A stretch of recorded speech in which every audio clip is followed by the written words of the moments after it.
Hi, everyone. It's not quite 1 o'clock yet. I'm Leslie Rogalski here with the BeadSmith.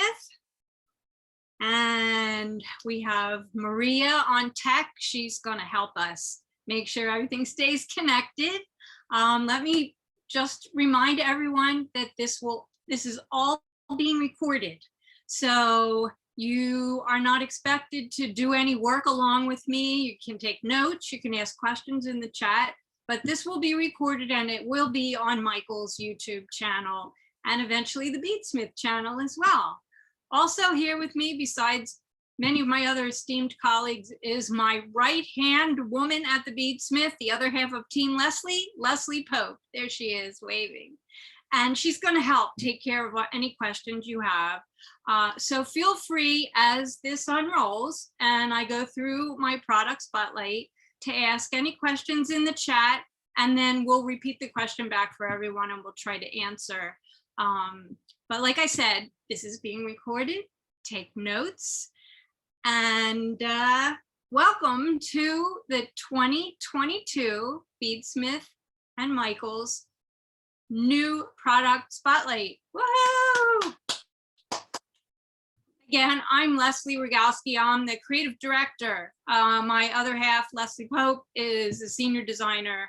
And together we just make the beady magic happen and other things, as you'll see in the tools today. So we'll give another minute or 40 seconds to make it officially 1 o'clock. And thanks to everybody for coming. I hope you all staying hydrated and cool and hydrated even more because here in Philadelphia, it's been pretty steamy. All right, I'm looking at some of these names. I know you guys are from all over, so thank you so much for signing up. Well, today's going to be really fun because this is going to be like opening up like the most amazing raffle basket of BeadSmith tools. You need the right tools for the right job, and I'm going to take you through 14 products with little mini demos along the way. And we're going to start with some of what I would consider part of the basic essentials of jewelry making on all different levels, kind of leaning towards beading, but on all different levels. And the first thing I want to show you is the BeadSmith Treasure Mat. So I'm going to hold this up first. So if Maria can focus on this, there you go. Okay. So I'm sorry for the reflection on the plastic cover, but this is an important part of this. This is a bead mat. This is a bead tray. This is a travel bead tray. This also. So when you put the cover on, there's a little indent. I don't know if you're going to be able to see it here. That will hold your work flat on the surface. The bead mat itself, there we go, has measures and guides for you that are imprinted on this really nice roll resistant surface. I'm going to put it down here now on my surface. So you can see it has, in millimeters, it has bead sizes. How handy is that? You can just stick them on there. This is one of our treasure maps. It's got a nice, I always say that, treasure map. Treasure map. It's got a nice skid-proof back to it. And the rule, which has metric and inches on it. It's a really nice size, 11 by 17, I think. Very lightweight. Can put your mat, put your work on there, and then when you put the cover on, it'll hold your work in place because the top of this will fit right down into our BeadSmith Treasure Mat. So there we go. It's really multi-use, kind of a must-have. It'll do everything for you except the beading. All right, that's the treasure mat. One of the other things besides a work surface that's real important, of course, is going to be your lighting. And we all like to take our beading with us. So today I'm going to feature 2 lights that are fabulous for travel. We'll start with this one. This is the LED light that plugs into your computer. It's on a flexible gooseneck like this, and you can see that there's a USB plug goes right into the computer. It's got the little LED lights and a little switch, so it's not on all the time. And this is really handy because not only can you plug it into your computer for use on your keyboard if you need it, but it's flexible and strong enough to extend out from your computer so you can have it on your light. And I'm going to try to stick this in my computer so you can see how bright the light is. Let's see. You know, when we do these videos, there's all kinds of stuff that we have to get used to. Whoops, sorry, I'll fix that in a second. I just want you to see there's 2 settings and an on-off. Very nice, very great work light, and that just plugs right into your computer. Get this. I just wanted to say, Leslie, don't unplug your computer by accident. No, actually, it's not plugged in at all. Okay. I got it. I needed to. Okay. So this is the USB LED light. Nice and handy. And you're going to look for it in a package like this. There you go. This next product is one of my favorites. We call it a Yoyo Light. This is what the packaging looks like. And it is open. So when you get it, if you're in the store, you can see it. I'm going to show you mine. My husband has absconded with it for reading. Look how little this is. It's the palm of my hand, very lightweight. It takes 2 AA batteries. It's called the Bright FX Cob Light. Stands up, nice. It has a magnifier in the lid, which is totally awesome. And it has 3 different settings. 1, 2, so a cooler set, a regular setting, a cooler setting, and a little lower setting.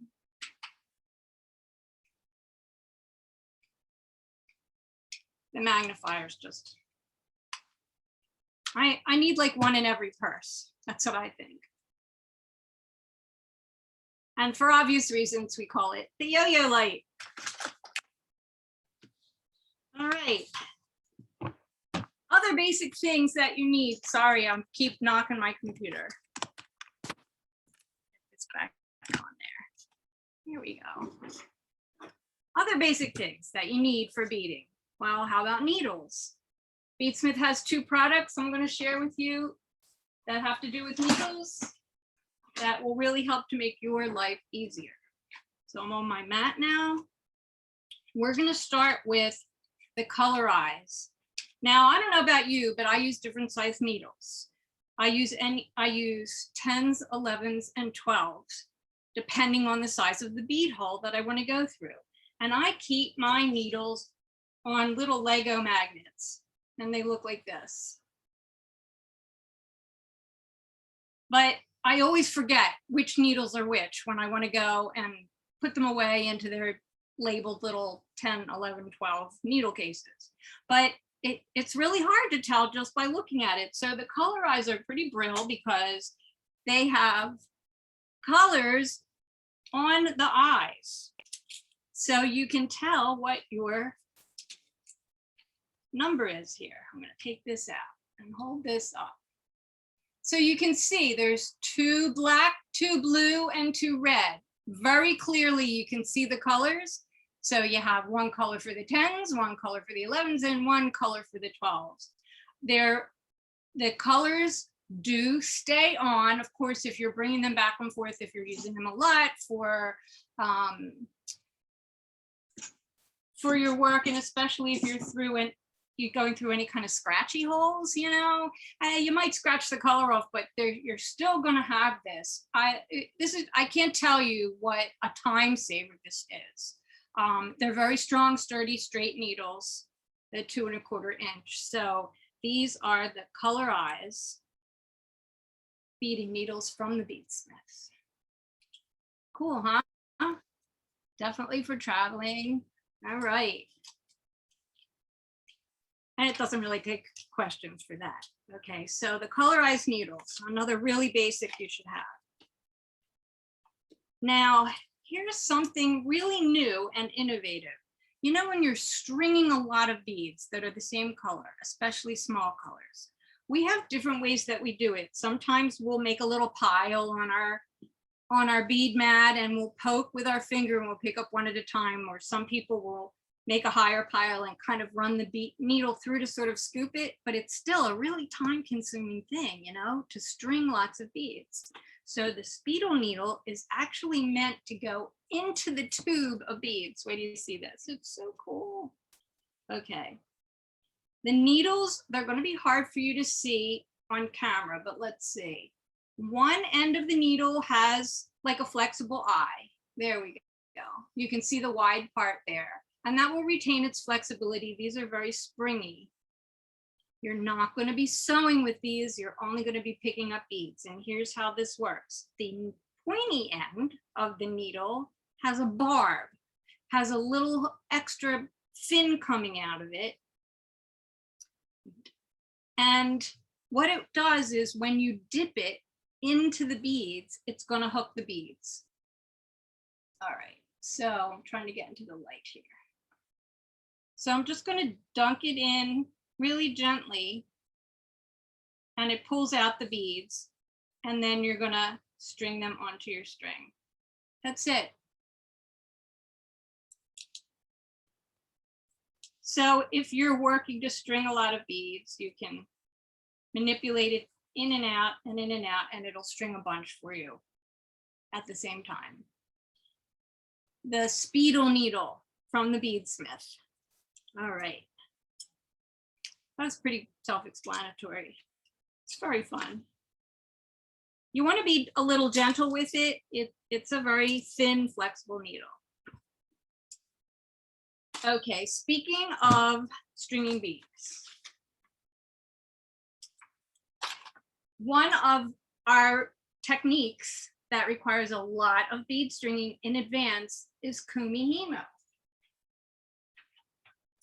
So I'm going to get my Kumihimo down. Kumihimo is done on a disc like this, 8 strands.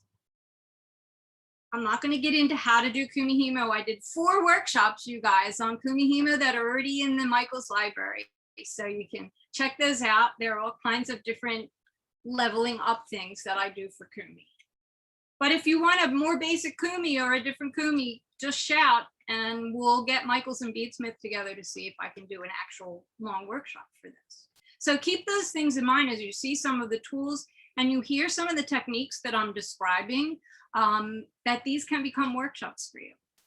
So here's the Kumihimo disc, and we have really long strands, 8 of them. And I'm going to come back to my mat here now. And all of these strands get beads strung on them. Now, the strands are long and they start to get in the way. So before I show you how to string the beads quickly, I want to talk to you about BOB-EEZ. The BeadSmith set of BOB-EEZ has 4 small and 4 large. The only thing that designates whether you use a small or large is how much cord and how big the beads are that you want to wrap around. But each of these cords is like 2 yards long that I'm working on. So I'm not going to be wanting to braid and pull each of those strands out as I bring the beads up. So I wrap them into the BOB-EEZ and it holds them. And the BOB-EEZ are just little soft plastic spools that pop open and pop closed like this. So that's a little one. And after I've strung my beads, I take my thread and wrap it around and around and around. And Kumihimo, you need to leave a little bit hanging off, but you can, if you need to, bring the beads into it and it will hold them nice and secure so they don't drop out. But if you want to, you can unroll it very easily, pulling right from the spool. So handy dandy BOB-EEZ set of 8 bobbins. It's part of our basic elements line of things. All right, now bring in the beads. Oh, and by the way, Kumihimo usually is great for doing ropes. So you can do ropes. That's what a finished braid looks like with size 8 beads, just in black. There you go. All right. This is another really cool tool. The spin and string bead spinning tool. Here's the box. So you can see what it looks like from the BeadSmith. Take it out.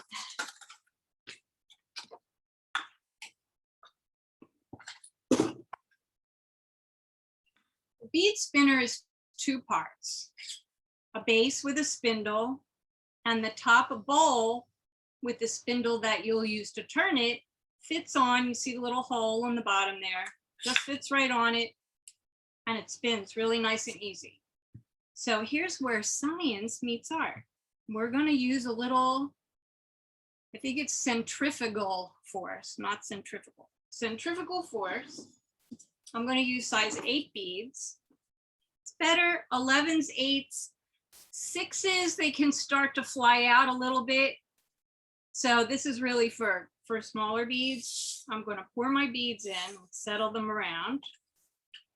Now, one thing is you can't do patterns coming from the same bowl. You can't like spin for blue beads and pick out the red beads, and you know, you still have to count that way. But in Kumihimo, the patterns depend on where you've loaded your beads. So 4 of my cords have the turquoise and 4 of my cords have the ivory. So this is the perfect tool to string 1.5 foot of beads on each of my cords. And here's how it works. Another different looking needle. It looks like a long loom needle with a hook at the end.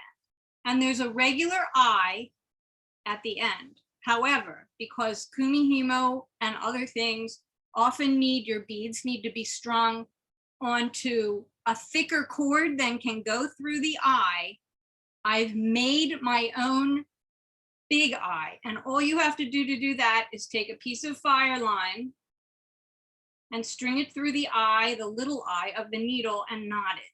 So you have a loop like this. Your bigger thread is going to go through that.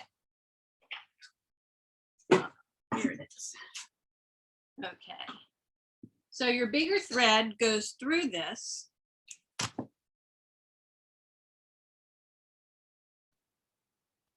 Like this. Because this S-line would not fit through the eye of the needle. And now it's going to be, I'll be able to string my beads from the needle over the fire line right onto the S-line. Now remember, you still have to make sure that the bead hole will fit over the cord you're using, but this is the way to transfer it from the spinner. Okay, now I'm going to try to come in close to this. Can we do that? I guess I can't do that, can I? All right. So the way this works is to spin the beads against the hook end of the spinner. And I'm barely touching the surface of these. And I want you to see, of course, my hands are slippery now, but I want you to see the beads climbing up. You see the beads climbing up, and then you're just going to scoop it. Look how many beads I got. So you're just, and then I'm going to string them down over my fire line onto the S line. So you can see it'll take me so much less time to string. And it's kind of fun.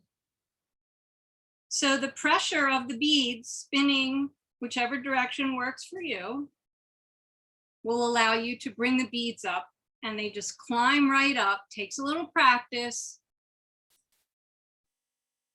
Pretty cool. Yeah, it's really clever. And somebody's saying they always wanted to see how that worked. It's very basic.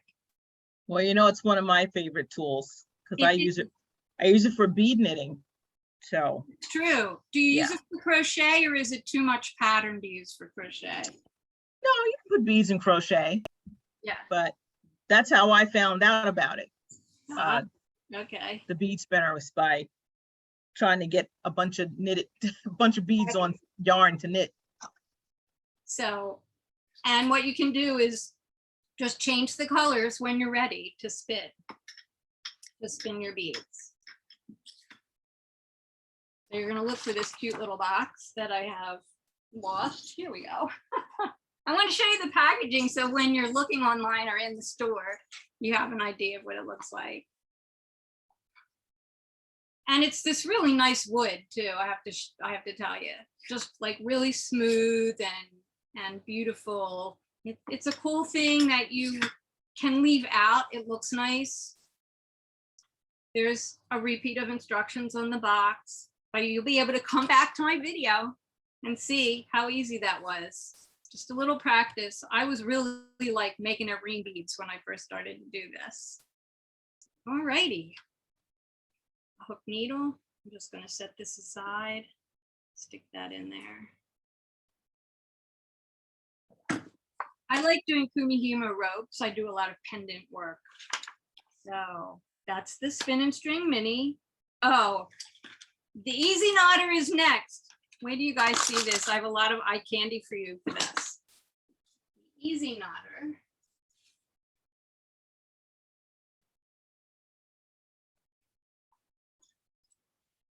Is a product designed by Maureen Rini Olivetto.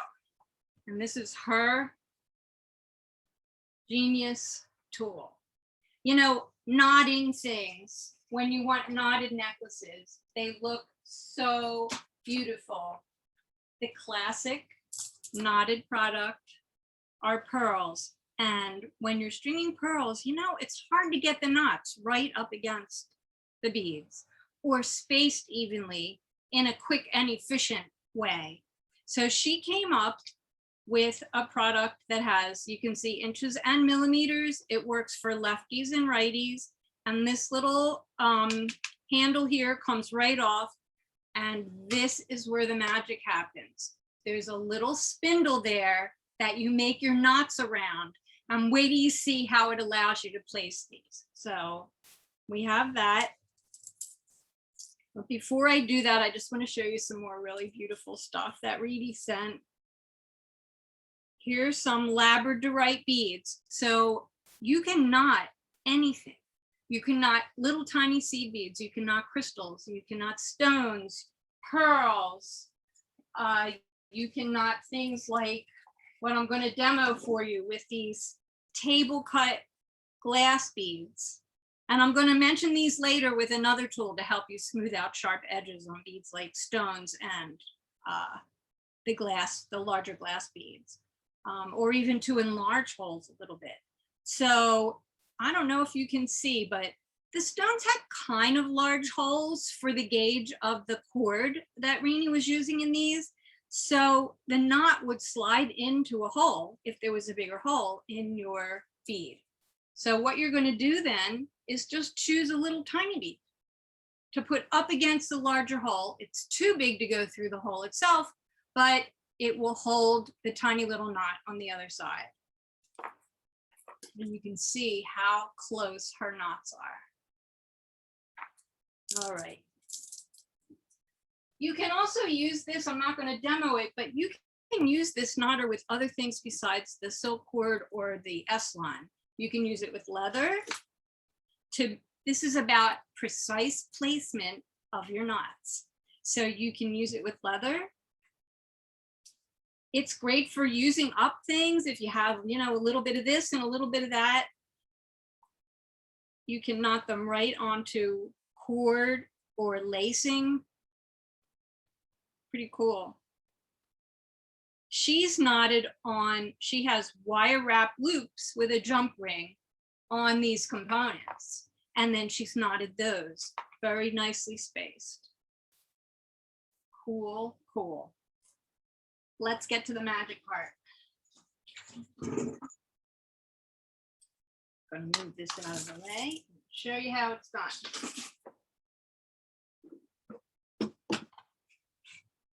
All right. Make sure this is on my screen there.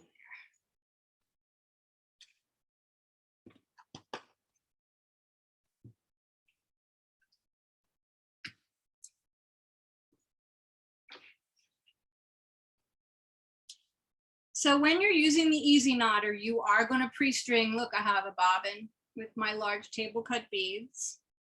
And I have pre-strung just by hand, table cut beads, size 8 beads, and a 6mm fire polish in between.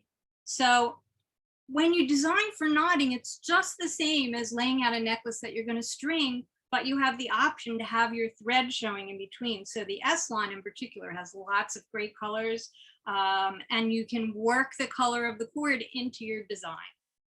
All right. So here's how this goes. I have some knotted. I'm going to do an area with a seed, a crystal, and a seed, then a table cut, then a seed, a crystal, and a seed. So I have my size 8 already there. I'm gonna, and there's knots in between all of these beads. So I'm gonna bring the next bead down that I want to make a knot for. And I'm gonna take 2 fingers and I'm gonna wrap my cord around and cross it over and bring it through, keeping the loop of the knot facing towards yourself. I'm gonna put this on, put my finger there so it doesn't slide off. And I'm going to bring down the next bead to help push my knot.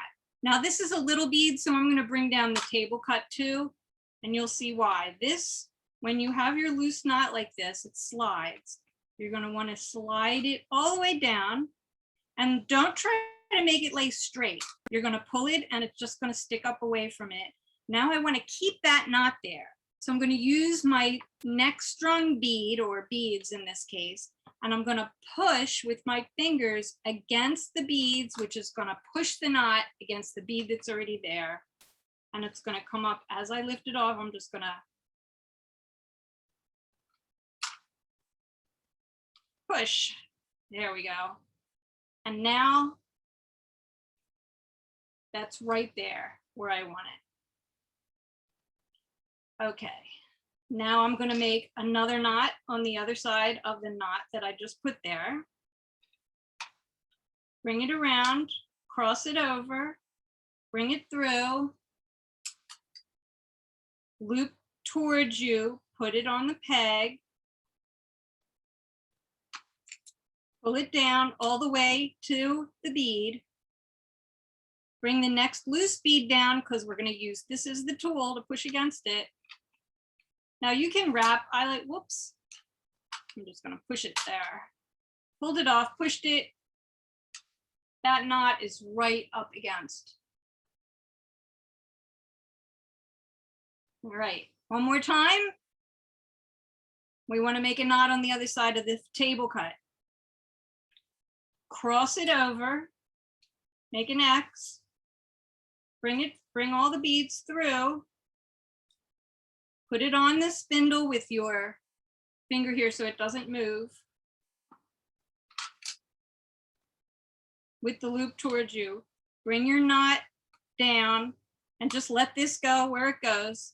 Now we're going to take the next crystal in size 8 because the 8's kind of little to hold, to push. And we're going to push against it. I've got the string, I'm kind of tugging on it with my other fingers. So when I pull this off, I can like squeeze this bead with my fingers and it just goes right against the bead. And the knot is right there at the end of the table cut. So here's your half an hour warning, Leslie. Okay, I got to pick up speed. So that's the EASYKNOTTER. I could sit here and do this all day. All day. Rini Oliveto, thank you for the beautiful eye candy for this too. So you can do seed beads, you can do pearls, you can do resin or polymer or any beads that you want. Next is the reamers. So if you've ever strung pearls, you're familiar with reamers, and I have two. These are special files, very little skinny files that allow you to clean out a bead hole. You can sand it down with the diamond pointed tools to make it smoother so it doesn't catch. All right, so here's my bead, and there's another little tool that's recommended, especially for smaller beads. That's just a bead holder or a ring holder. So you use this to hold the bead so that your fingers aren't in danger of being pricked by the reamers. So we have our diamond points, not diamond coated. So this has a screw off end. Come on. No, this happened to us in Tucson. Good Les. They really usually just pour out, and of course now I'm doing this. So might skip over this.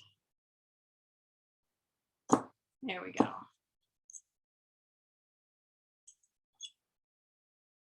Ugh. Not sure why they got stuck on each other. That's me. I'll fix that later. I'm going to show you our power reamer, which is the same thing that I tried to show you here, only there's no power to it. You use when you have the point coming out here, and you bring it to the bead, and you're just going to use your hand like this. So if you have a lot of beads to do, that can be tiresome on your wrist. So this is the cordless bead reamer. It uses 2 AA batteries. Easy. And you take this off. And this has a little container so they won't get stuck. These are the same ones that are in the one that I couldn't open, by the way. So you have varying thinness and width and length of your reaming tools. So I'm going to pick one. It comes with a little rubber protective sleeve on the end of it. You're going to take that off, and you're going to push your reaming tool in. Just friction holds it. And I'm just pushing this with my thumb. So what I would do is, if this was a little rough, the bead was rough, I'm right-handed, so I'm holding this in my left hand and I'm manipulating the tool with my dominant hand. So you put that in and it's rotating, and you're just going to touch it inside the bead hole to make it a little bit bigger.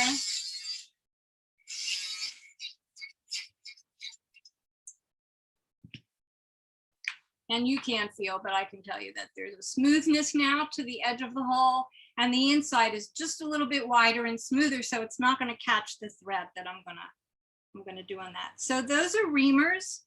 Use them for all different materials. Be careful with glass, and also if you are doing a lot of this, you should wear some kind of a mask, because the dust from this will come up the air. So safety first. To take this out, it just pulls out. Kind of like the way a sewing machine needle just kind of goes in there before you twist it. So this is the reamer and the cordless reamer from the BeadSmith.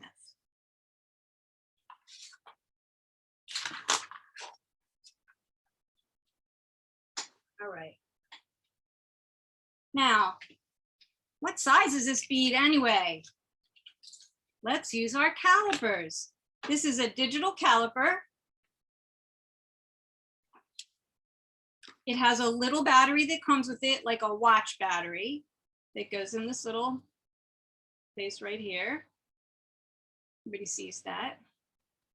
And it is included. You can slide the lid back on.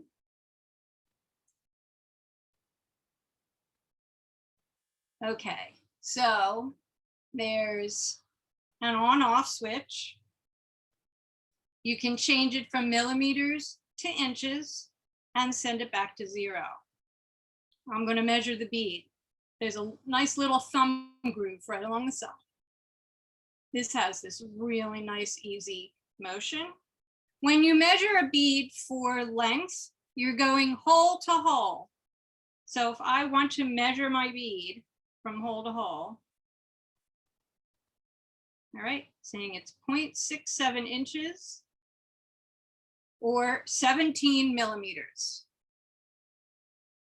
If you want the width, you're going to put it in sideways, about 13.1 millimeters. Cool, right? Remember to turn it off to preserve your battery. Very handy because a lot of projects call for sizes of beads, specific sizes, and this will help you know right away. Digital caliper, and of course it has markings on the side too. Voila. All right, last but not least, because I thought that this would maybe take the longest time. One of my favorite techniques is weaving on a loom. So we have the Loom Ease. It's the cutest little pink loom.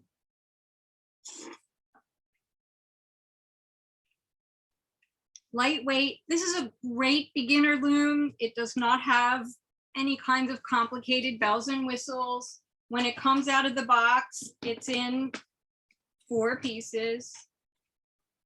The 2 sides, the 2 end boards, just slot right in.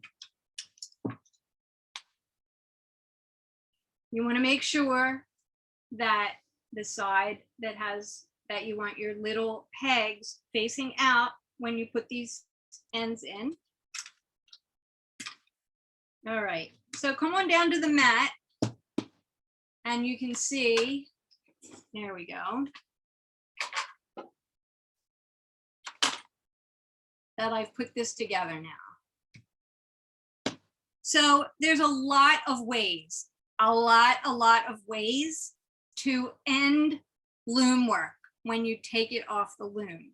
But in a lot of cases, you need to have more warp left at the ends for doing stuff. Here's some eye candy. Okay. This shows the variety of beads that you can use for looming, which is pretty much almost anything.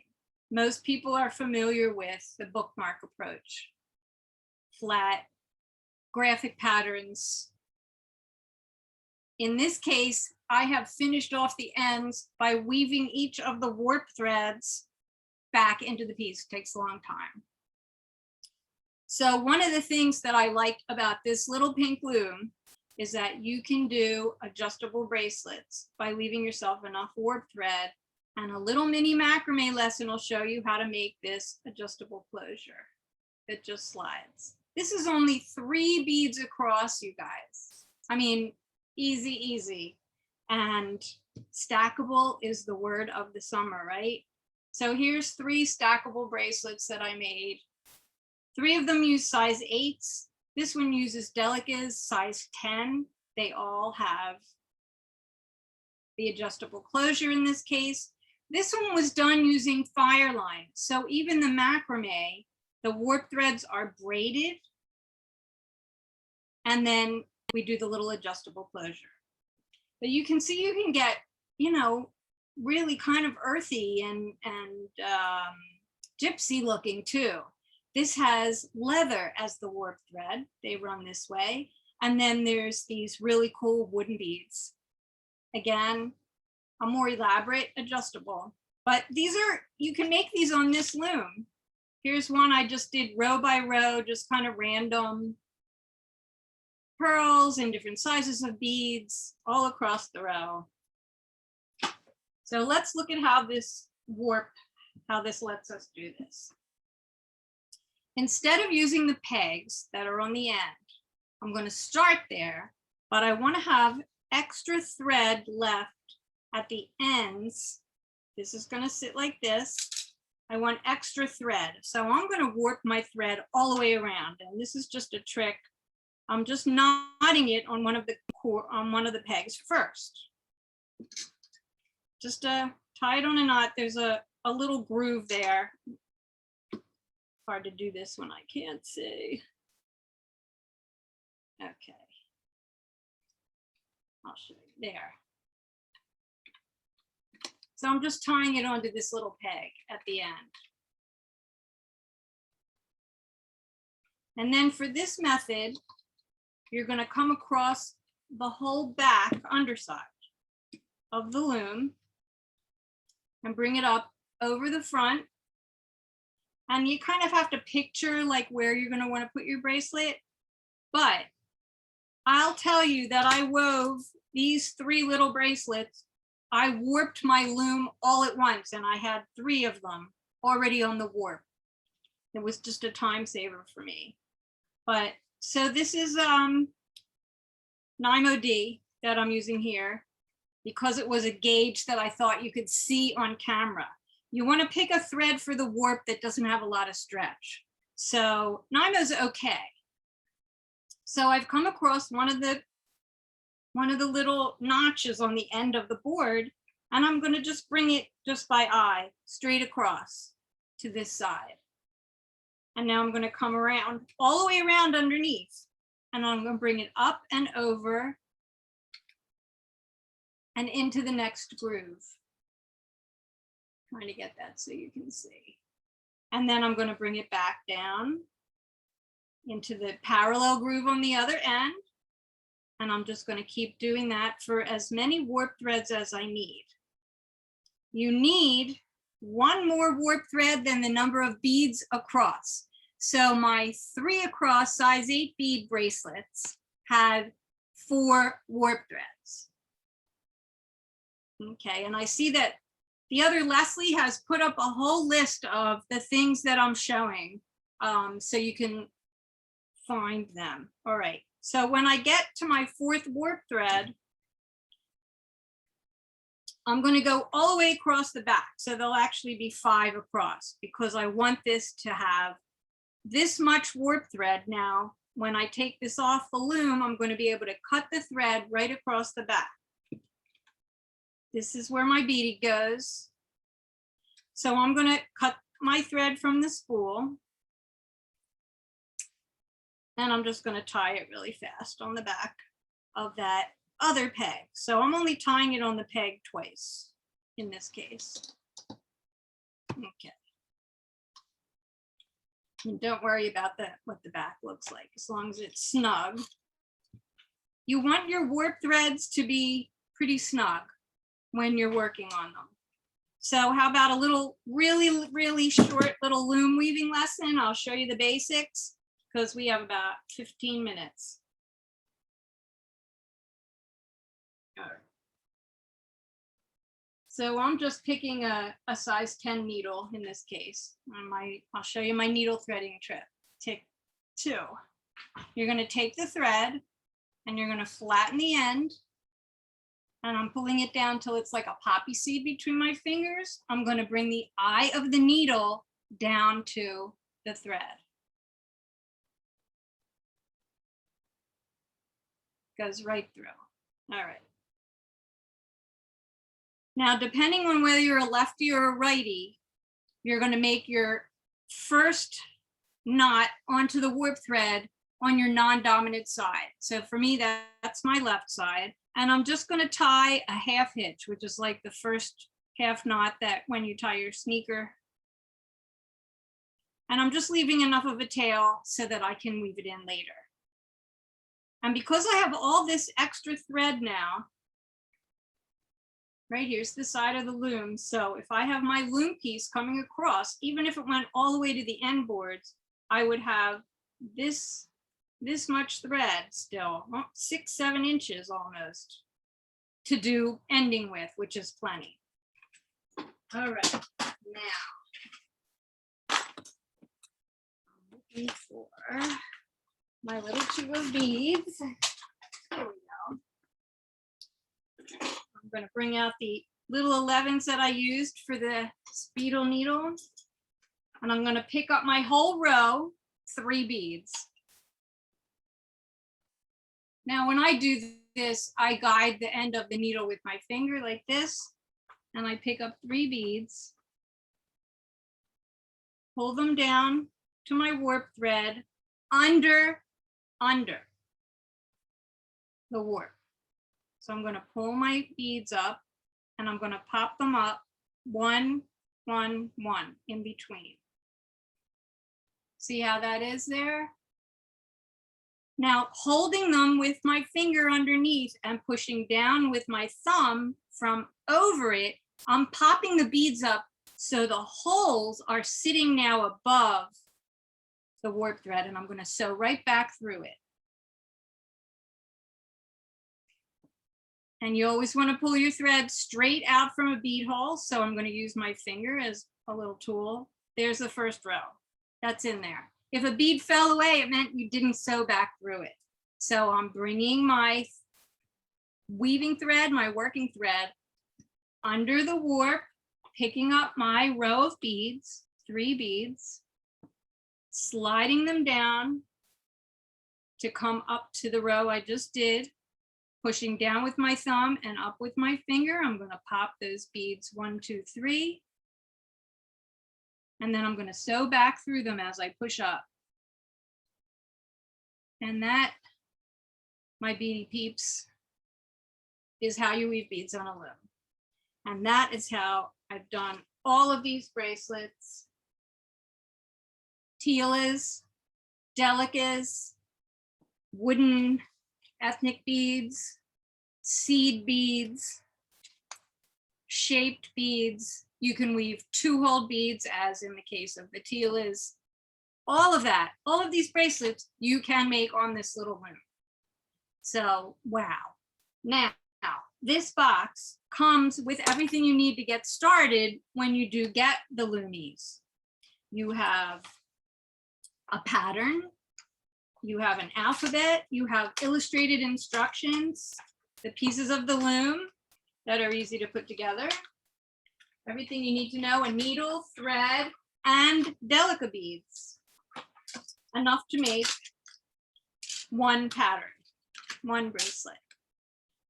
There we go.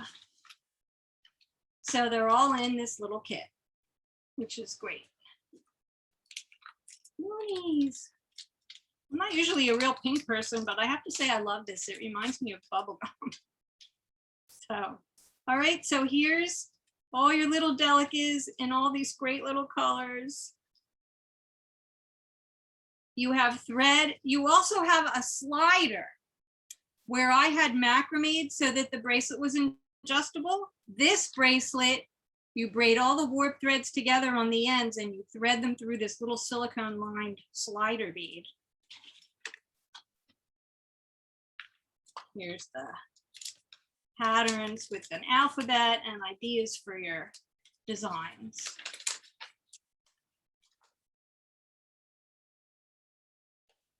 So everything is easy gridded, easy for you to follow, design ideas, tells you how to put it together. It repeats what I just told you. Taking it off the loom, there is some instruction in here. I suggest that you familiarize yourself with the ways to take things off the loom. There's a lot of really cool findings that allow you to slide a tube over the last row of beads.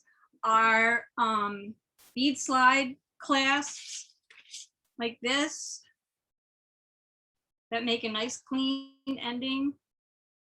The end just slides right over the knotted ends, but you can also take your warp threads and knot them together and braid just a simple 3-strand braid. I divided the warp threads into a group, 3 different groups, overlapped them, and then made the square knot macrame closure. So you can have it adjustable like this. You So can I put- hate to interrupt you, Leslie, Yeah. but you have 2 more items in 10 minutes. What else do I have? You have the jewelry aid yeah. cleaner and That's fine. okay. I wanted to make sure that I showed everybody like the loom is just cool. You know, it just makes this great fabric, and there's a lot of things you can do, a lot of different ways you can play. Oh, you just love doing looming. It's That's- really zen, isn't it? It really is. I mean, just back and forth. And I have tons of different looms. This is great. You can actually take it apart. And if you're careful, if you have a piece on the loom, you can carefully roll these up and fold it flat with your piece on the loom. But you want to take Scotch tape and tape it on there just to be sure. But I consider this portable. So we have 10 minutes and I'm not going to need all of it, but when you're finished everything and when you're getting pieces of jewelry, when you're making earrings, and how many times do we hear, I'm allergic? Okay, so you're allergic. So what do? I mean, if you have a metal sensitivity, you can always look for stainless steel, but silver, gold, copper, brass, all these other colors that add to the design, right? So what you need is something called SENSA-GUARD Jewelry Aid. It's like a little nail polish bottle, and you put this on the metal, and it is a hypoallergenic coating. It acts like a shield between the metal and your skin. So you put it on and let it dry. There's instructions here, but this is made to have that protective coat, this barrier between you and whatever you're sensitive to. So very handy to have. You know, more and more we certainly use metal as our findings, even for bracelets or necklace clasps. You can use the SENSA-GUARD. Very nice. It's very nice. And then of course we want everything to be really clean and shiny. So we have another jewelry aid product that's a jewelry cleaner. And this is one you're gonna apply and rinse off and dry. It does not polish metal. It won't take the oxidation off of gold and silver, but I guarantee that it's gonna make it shine. So, you know, all that other metal that you want to have some sparkle to, and you want to make sure it's really clean.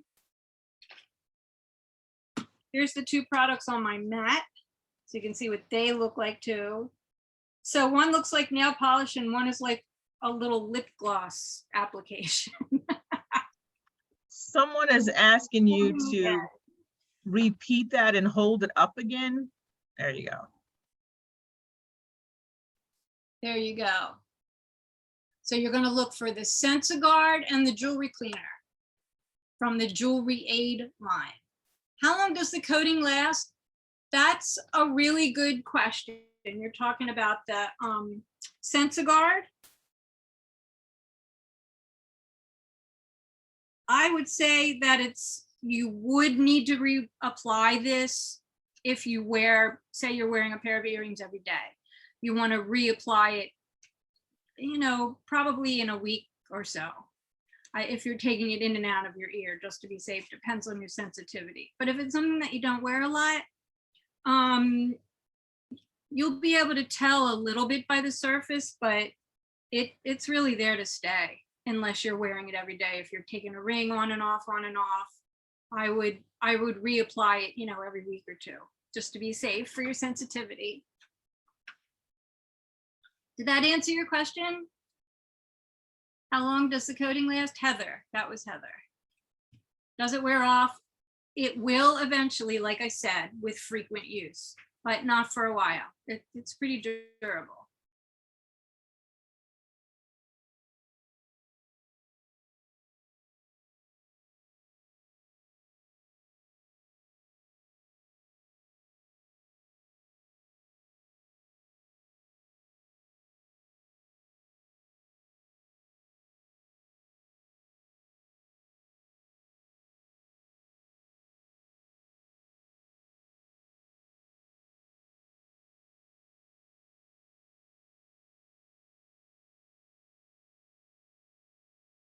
It looks like Leslie froze. Yep. Yes, yes, maybe it's the connection.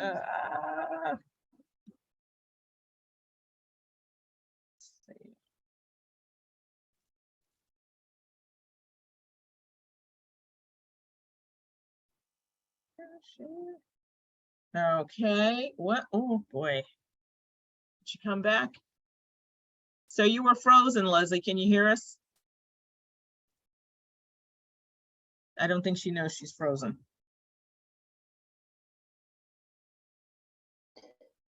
But we can see the overhead camera. Yeah. Mm.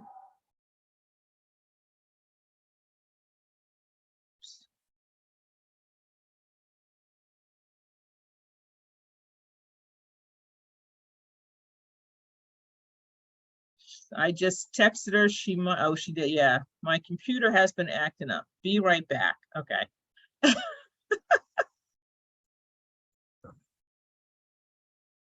Sorry, folks. Technical issues.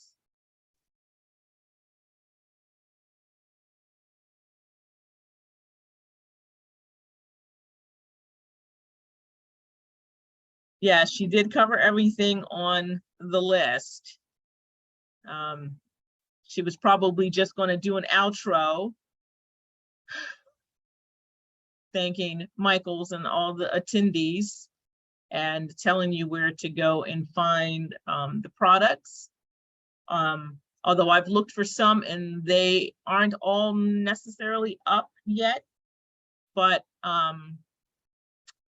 give it some time. I don't know how fast Michaels puts things up. We thought they were up, but they don't seem to be up. And yes, this video will be on YouTube. It takes about 24 to 48 hours for Michaels to put the YouTube video up. And it should have a listing of all the products that Leslie just discussed or demoed today. So let's give her another minute. If she doesn't come back, I'll do the sign off.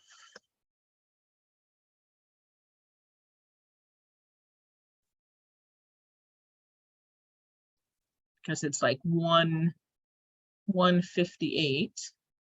And I don't think she's gonna make it back. Oh, okay. Well, thanks everyone for attending Leslie Rogowski's demo. She is the creative director at the BeadSmith. I am the senior designer at the BeadSmith. We love partnering with Michaels. We love that they carry our products. We love that you guys are really interested in the products. And hopefully this has inspired you to go out and try a new product. And like Leslie said earlier, if there's some class you want us to do, another Kumihimo class, there she is, another weaving class, bead looming class, just let someone at Michaels know, and we will be happy to come up with yet another workshop. You're muted, Leslie. You're muted. There we go. There you I go. tried to unmute myself. I Yeah. apologize, everybody. My computer is about on its last legs and it just froze in the middle. So thank Well, you, Leslie Pope, for continuing this. There were questions? No, I was just doing your outro. Thank you. No, I was just going to, so you can continue if you want. No, I'm glad everybody came. Thank you so much for sticking through my little, tech issues at the end. And so thank you, Maria. Thank you, BeadSmith and Michaels. Thank you, Leslie Pope. I don't know what I would do without you. Everybody stay safe, stay hydrated, look for these products. I hope that this inspired you to check out some stuff. I don't know what everybody's medium of choice is or what kind of jewelry making they do, but there was certainly something for everybody in this. I did catch, Leslie, I did catch you saying that if there is something that you want to class in, please speak up. I'm at leslie@beadsmith.com and I can go through the channels to see if there's a workshop that we can get underway. So any of these things, looming or Kumihimo or the knotter, and that would be great. Thank you, Dee. Thank you, everyone. We love you. We love BeadSmith and Michaels. Okay, remember this is recorded. See ya.